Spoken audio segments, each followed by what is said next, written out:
Hello friends, welcome back to my channel. और आज की कहानी है एक भोले सीधे सादे इंसान की जिसका नाम है माधव, जो अपने गांव से दूसरे गांव की तरफ जा रहा था और रास्ते में उसे एक धर्मशाला दिखाई दी जहां पर उसे कुछ बाराती ठहरे हुए मिले। ठीक है, तो वो उसको भूख लगी थी, उसने सोचा बारात में घुस जाता हूँ, खाना वाना खा के अपना निकल जाऊंगा। अब वो जैसे उस धर्मशाला में घुसा, उसने देखा कि एक कमरे में एक दूल्हा जो है वो बेहोश पड़ा है और उसके पास उसका पिता जो खड़ा है उसके हाथ पैर मसल रहा है। अब क्या था कि वो उसको जिज्ञासा हुई जानने की। अब जिज्ञासा हुई, उसने पूछा तो उस बूढ़े ने बताया भाई ऐसे ऐसे इसको मिर्गी के दौरे पड़ते हैं और ये 1-1.5 घंटे से पहले होश में नहीं आएगा और इसकी शादी का मुहूर्त अभी आ चुका है और अगर अभी फेरों पे ये नहीं बैठा तो हमारी बहुत ज्यादा बेइज्जती हो जाएगी, क्योंकि बिना बहू के अगर हम जाएंगे तो उस गांव में थू हो जाएगी और यहाँ अगर किसी को पता लगा कि इसको बीमारी है तो ये रिश्ता टूट जाएगा। तो तो उस बूढ़े को ऐसा लगा, एक योजना ये बनाई उसने कि ये जो सामने खड़ा है भोला, मतलब सीधा सीधा सीधा से ही लग रहा था उसकी बातों से, तो इसको क्यों ना 1-1.5 घंटे के लिए फेरों पे बिठा दिया जाए और इसको कुछ पैसा देके इसको फिर भगा दिया जाए यहाँ से और फिर अपने बेटे को लेके चलेंगे बहू को। ऐसा विचार कर लिया। अब क्या था कि उसने उसको बोला कि मैं तुम्हें 10 मोहरे दूंगा, 1-1.5 घंटे की बात है, बस तुम्हें बहू के पास में बैठना है और उसके बाद जैसे शादी हो जाएगी उसके बाद भैया मेरा बेटा होश में आ जाएगा तो मेरा बेटा तुम्हारी जगह आ जाएगा और तुम अपना चले जाना। ठीक है, ये बात होगी। उसको भी ये लगा भाई ठीक है, कुछ काम वाम तो करता नहीं था, एक जगह बैठने के उसको 10 मोहरे मिल रही थी, 10-12। तो उसने कहा ठीक है कोई बात नहीं। तो शादी हुई, 1-1.5 घंटा हुआ, उसके बाद विदाई उसने सोची, बुढ़े ने जल्दी जल्दी करवा दो विदाई, कहीं पता ना लग जाए इस बात का। तो क्या हुआ कि शादी हो गई। अब क्या था, उस लड़के को रियल दूल्हे को होश आने से पहले देवता पूजने के काम थे। अब वो देवता पूजवाने का सिस्टम इनके यहाँ ऐसा था लड़की वालों के कि दूल्हा और दुल्हन कमरे में अकेले ही दूल्हा वो देवता पूजते हैं, कोई और उनके साथ नहीं होता है। तो उसने कहा ठीक है कोई बात नहीं, सहरा था उसके सर पे, किसी ने उसका मुंह नहीं देखा था कि कौन है कौन नहीं है, तो बैठाया उसको। अब क्या था, उस कमरे में भूख लगी थी उसको बहुत तेज, उसको मिठाई दिखी सहरे में से कि भाई मिठाई रखी है। तो उसने बोला कि मुझे बहुत तेज भूख लगी है। तो कह रही आप, बोला हाँ खा सकते हैं। तो उसने जैसा सहरा हटाया और मिठाई खाई तो दुल्हन ने उसका मुंह देख लिया कि भाई हाँ मेरी शादी इससे हुई है। अब क्या था कि बाहर आए, वो देता वेता पूज लिए उन्होंने। अब क्या था कि विदाई की तैयारी करो। अब इतने विदाई की तैयारी करते इसने क्या करा, बूढ़े ने जो माधव था, माधव को 10 मोहरे दे के भेज दिया और जो उसका बेटा था रियल, जिसको मिर्गी के दौरे पड़ते हैं, उसको दूल्हे की जगह तैयार कर दिया। अब क्या था, अब किसी को नहीं पता इस बात का कि दुल्हन ने दूल्हे का चेहरा देख लिया है। अब बैठे थे बरामदे में, ठीक है, तो दुल्हन की नजर पड़ी अचानक ही कि मम्मी ये तो वो नहीं है जिससे मेरी शादी हुई है, जो अभी कमरे में जिसके साथ मैंने देवता पूजे है। तो कह रही नहीं बेटा ऐसे कैसे हो सकता है, यही तो है दूल्हे, यही तो है। उनकी कद काठी भी एक जैसी मिलती थी। तो कह रही नहीं ये है ही नहीं। तो अब विदाई होने से पहले ही हंगामा हो गया। हंगामा ये हो गया कि भाई ये वो लड़का नहीं है जिससे मेरी शादी हुई है, जिसके साथ मैंने अभी कमरे में देवता पूजे हैं। तो इस तरह से उसने बोला नहीं नहीं यही है यही है यही है। वो भी जिद बहस करने लगा। तो कहती अच्छा ये बताओ कि अंदर क्या हुआ था। उसने कहा क्या हुआ था, कुछ नहीं हुआ था, देवता पूजे थे, उसको समझा दिया था। उसने बोला क्या तुमने मिठाई नहीं खाई। तो वो कहेगा, उसने कहा मैं मिठाई क्यों खाऊंगा, अरे मैंने तो पेट भर के खाना खाया हुआ है, मैं मिठाई क्यों खाऊंगा। तब उसने बोला कि ये वो इंसान है ही नहीं जिससे मेरी शादी हुई है, क्योंकि अंदर जो इंसान था वो खाना ऐसे खा रहा था, मतलब वो मिठाई ऐसे खा रहा था जैसे उसने 7 जन्म से कुछ नहीं खाया और मैंने उसका चेहरा देखा है, वो ये नहीं है। अब इतनी बात थी, बारात भगाई उल्टी, उनको लताड़ा, उनको खूब डांटा, उनके साथ खूब झड़प हुई और उनको धक्के मार के निकाला गया कि ये क्या छल कपट करा है हमारे साथ। तो ये चीजें यहाँ हो गई। अब जो माधव था वो अपनी 10 मोहरे लेके आगे निकल चुका था। उसी गांव के एंड में एक आश्रम था, उस आश्रम में वो थोड़ी देर रुका, वहां का माहौल उसे अच्छा लगा, वहां वो उसने समय व्यतीत किया। और जो साधु, जो वहां के तपस्वी बाबा थे, जो हेड थे वहां के आश्रम के, उन्होंने उसको भाप लिया कि भाई ये सीधा है, सच्चा है और कोई भी इसका यूज कर सकता है। और उन्हें चीजों का पता भी लग गया था कि भाई ये कहाँ से आया है और क्या इस गांव में हुआ है। तो लेकिन उन्होंने उसको कुछ जाहिर नहीं किया। और फिर 1-2 दिन बाद फिर उससे पूछा कि बेटा आप कहाँ से आए हो, ये बताओ, 2 दिन हो गए आपको यहाँ आए हुए, बताओ क्या बात है। तो उसने बताया ऐसे ऐसे मैं वहां से आया था और रास्ते में मुझे एक अंकल मिल गए थे, तो उनके बेटे की जगह मैंने बैठ गया था, देता वेता पूजे थे, और जैसे विदाई का समय से पहले उन्होंने मुझे मेरे पैसे देके यहाँ भेज दिया और मैं यहाँ आ गया। तो उसको ये चीज रियलाइज नहीं हुई कि किसकी जिंदगी खराब हुई है, आपने किसी के साथ शादी करी है, फिर आप यहाँ पर ऐसे हो। तो फिर उसने बोला कि चलो कोई बात नहीं, ठीक है। तो वहाँ साधु बाबा ने उसको दवाइयाँ दी, जिससे कि मतलब वो जैसे था सीधा साधा सा भोला भाला सा बालक सा, उसको अच्छा, उसको एकदम परिवर्तन आ गया उसके अंदर। 1 महीना बाबा ने उसको अपने पास रखा, उसको दवाइयाँ दी, उसको कसरत कराई, उसको ज्ञान दिया। अब उसको इतना ज्ञान दिया, इतनी बुद्धि दी कि अब वो पहले वाला भोला भंडारी नहीं था, अब वो किसी की बातों में नहीं आने वाला था, हर चीज के लिए तर्क वितर्क करने लग गया था।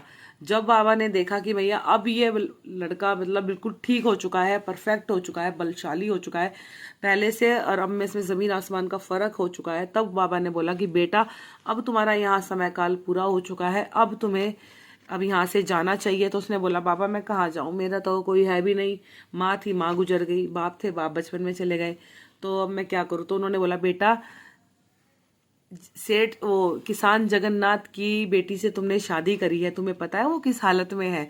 उसने बोला नहीं बाबा मुझे तो कुछ नहीं पता।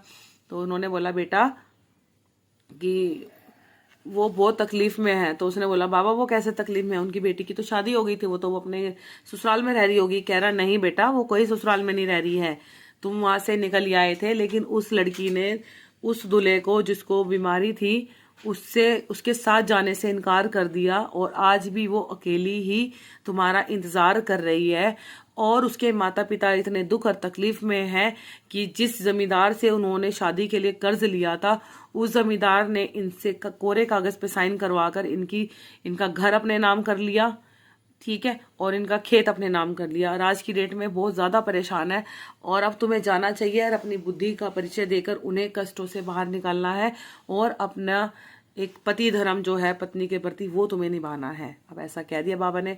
तो भाई बाबा का आशीर्वाद लेके वो निकल पड़ा। वो गया वहां पे गांव में, देखा उसने कि भाई बुढ़ा बुढ़िया बहुत ज्यादा बुरी हालत में है, जो पत्नी है वो भी बहुत बड़ी दिक्कतों में है, वो भी घर घर जाके बेचारी बर्तन वर्तन मांज रही है, क्यों कोई साधन ही नहीं रहा, अच्छे खासे थे। तो वो गया उनसे मिला, उसने पहचान लिया एकदम ही कि ये तो वही है जिससे मेरी शादी हुई थी, लेकिन थोड़ा बदलाव आ गया था। तो उसने उससे सवाल पूछे कि जब किसी को ज्यादा तेज भूख लगे तो क्या करे। तो उसने बोला जो सामने हो वही खा लो, चाहे वो भगवान की मिठाई क्यों ना हो। तो वो कह रही हाँ आप वही हो। तो वो अपने माता पिता को मिलाया, माता पिता ने भी उसको वही खुले दिल से अपनाया, और उसने भी माफी मांगी कि भाई ऐसे ऐसे मेरे से गलती हो गई थी, और अब मैं आपका जो भी कुछ आपसे लुटा है मैं आपको वो दिलवाऊंगा। तो उसने बोला बेटा कैसे। इन्होंने कहा कोई बात नहीं, मेरे पास एक तरकीब है, आप बस मुझे समय दीजिए, आज की रात मैं जमींदार के घर पे ठहरूंगा और फिर आप देखना। तो ये चीज हो गई, वेल सेटल हो गए। अपना रात को शाम को वो वहां से निकला एक व्यापारी बनकर जमींदार के घर पे। उसने दरवाजा खटखटाया, बोला कि मुझे मुझे एक रात के लिए शरण मिल जाएगी। अब वो था लालची। तो जमींदार बोला कि शरण तो मिल जाएगी, लेकिन तुम्हें 5 मोहरे देनी पड़ेगी एक रात यहाँ रुकने के लिए। अब उसने अपनी पत्नी से बिना पूछे उसको अंदर घर में ले आया। अब घर में ले आया तो वापस भी नहीं भेज सकता था। अब उसकी पत्नी ने बोला कि तुम्हें को समझ में नहीं आती है, तुमको बुद्धि नहीं है, तो हमारे घर में इतना धन है, इतनी जायदाद है, और तुमने अनजान आदमी को अपने घर में रख लिया। तो उसने बोला अरे पागल अन्यान, 5 मोहरे दूंगा, 5 मोहरे मिलेंगी मुझे, इसे सिर्फ एक रात ही तो रखना है, पहरा देंगे इसका और क्या है। कहती हाँ मैं उधर दूसरे कमरे से पहरा दूंगी, और तुम इसको बरामदे में ही लेटाओ और इसके पास ही अपनी खाट बिछाओ। तो कहता ठीक है। अब क्या था कि खाना पीना खिला दिया उसको, बरामदे में बैठ गए। अब वो उनको यह था कि भैया अगर अब सो गए हम तो ये तो हमारा सब कुछ लूट के ले जाएगा माधव। तो जमींदार और जमींदार की पत्नी 1.5 थे। तो जमींदार तो उसके पास में बैठा हुआ था, वो भी आंख फाड़ फाड़ के देख रहा था कि सोना जाओ सोना जाओ। तो जमींदार की बहू ने बोला कि आप ऐसा करो एक कहानी सुना दो हमें माधव जी। तो उसने बोला कहानी तो मुझे बहुत अच्छी आती है, लेकिन मुझे नींद आ रही है। तो समझ गए भाई दाल में कुछ काला, ये हमको सुलाना चाह रहा है और ये कर जाएगा काम। तो उसने बोला कि नहीं नहीं सुना दीजिए ना, मुझे नींद नहीं आती है बिना कहानी सुने। तो उसने बोला ठीक है। एक राजा था, एक रानी थी, वो दूत था, उसकी पत्नी भी उसकी जैसी ही थी। फिर कहकर चुप हो गया। फिर वो कह रहे कि क्या हुआ, आगे बताओ क्या हुआ कहानी में।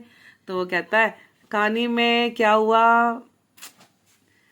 कि मुझे नहीं पता था आप इतने अच्छे लोग हो। अगर आप मुझे पता होता ना कि मुझे इतनी अच्छी शरण मिलेगी, तो मैं मेरी जो सोने की थाले थी, अशर्फियों भरी थाले, वो मैं यहीं ले आता।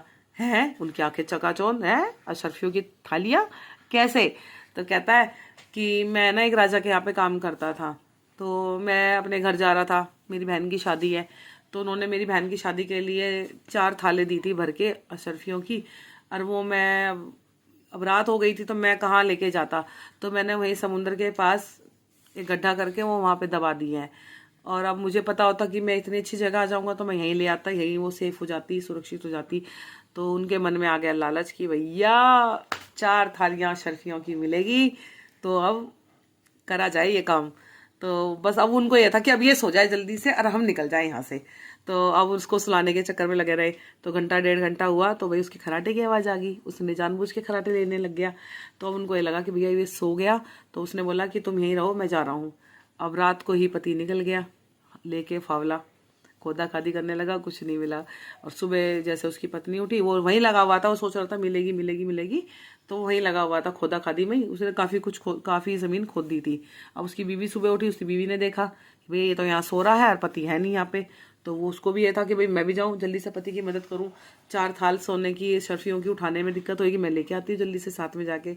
अब इतने वो वहाँ गई, इतने तो इसने उसकी तिजोरी खोल ली, जो कागज थे, जो फ्रॉडी कागज थे वो निकाले और असली कागज निकाले और अपना लेके आ गया। अब क्या था कि वो दोनों को कुछ नहीं मिला, बाबा जी का ठुल्लू मिला उन्हें। वो आए, उन्होंने देखा कि तिजोरी खुली हुई है। तिजोरी में से पैसा नहीं उठाया उसने, उसने सिर्फ और सिर्फ वही कागज उठाए जिनकी उसको जरूरत थी, क्योंकि वो पढ़ लिख गया था, उसको ज्ञान आ गया था। तो उसने अपनी बुद्धि से, अपनी समझदारी से सेठ सेठानी को सबक सिखाया, जमींदार को, और अपने ससुराल में अपने ससुर के पास आया, उसने ससुर को उसकी जमीन वापस दिलाई, खेत वापस दिलाए, और उनके साथ रहने लगा। और उस बेचारे को माँ बाप मिल गए, इतनी सुंदर पत्नी मिल गई, ज्ञान गुणी बुद्धिमान, और जो बुढ़े बुढ़िया थी उनको एक योग्य बेटा मिल गया दामाद के रूप में। तो ये छोटी सी कहानी है लेकिन बहुत प्यारी है। आई होप आपको पसंद आई होगी। Thank you so much and जय श्री राम।